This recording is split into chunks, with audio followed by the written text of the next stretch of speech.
Assalamualaikum, para pecinta jejak beksi yang terbaik. Kali ini jejak beksi akan mengulas tentang seliweran mitos di seputaran silat beksi. Kisah ini jejak beksi kutip dari senibudayabetawi.com, guna menambah wawasan dan pengetahuan kita semua. Semoga konten ini penuh manfaat, dan buat para pelestari budaya Betawi serta pembuat video dokumentasi silat beksi, kita doakan agar mendapat balasan kebaikan yang berlipat ganda. Amin ya robbal alamin. Cekidot. Mitos dapat dikatakan sebagai cerita yang mungkin berada di luar logika, namun tampak benar-benar terjadi dan sebagian orang meyakininya. Salah satu mitos yang paling mencuat dalam dunia persilatan yaitu silat beksi Betawi, yang konon muasalnya dari latihan dengan siluman macan putih. Siapa yang tak kenal dengan silat beksi? Silat beksi merupakan salah satu aliran dalam silat Betawi, yang memiliki ciri khas berupa pukulan keras dan cepat serta posisi tangan terbalik atau celentang.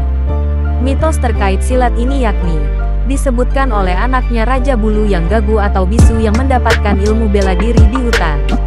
Konon, ia mendapatkan ilmu bela diri dengan dilatih oleh makhluk siluman macan putih. Melansir mitos silat beksi Betawi, karya Yuzar Purnama, mitos lainnya dapat dilihat saat Raja Bulu mendapatkan mantra dan amalan puasa dari anaknya.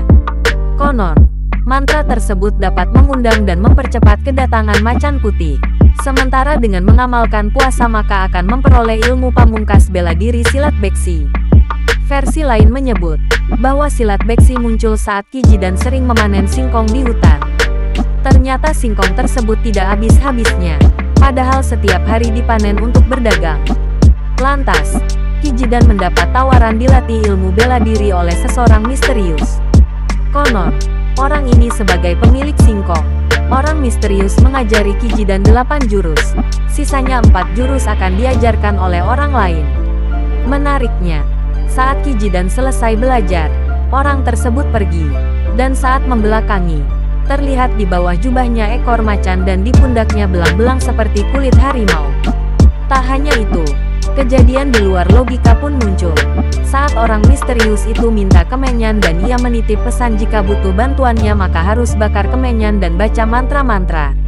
Selain harus diamalkan sepenuh hati ditambah dengan puasa selama 40 hari.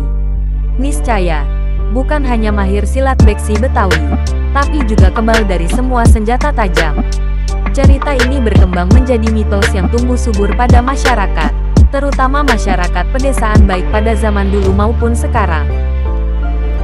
Nah, sobat jejak beksi di mana saja berada dan makin happy, itulah sekelumit cerita tentang putaran mitos yang menyelimuti silat beksi, salah satu aliran bela diri di tanah Betawi. Oh ya, bagi kalian yang belum subscribe buruan dah subscribe, like, dan komen untuk jejak beksi, demi kemajuan kita bersama. Sebab subscribe itu gratis tis. Wassalam.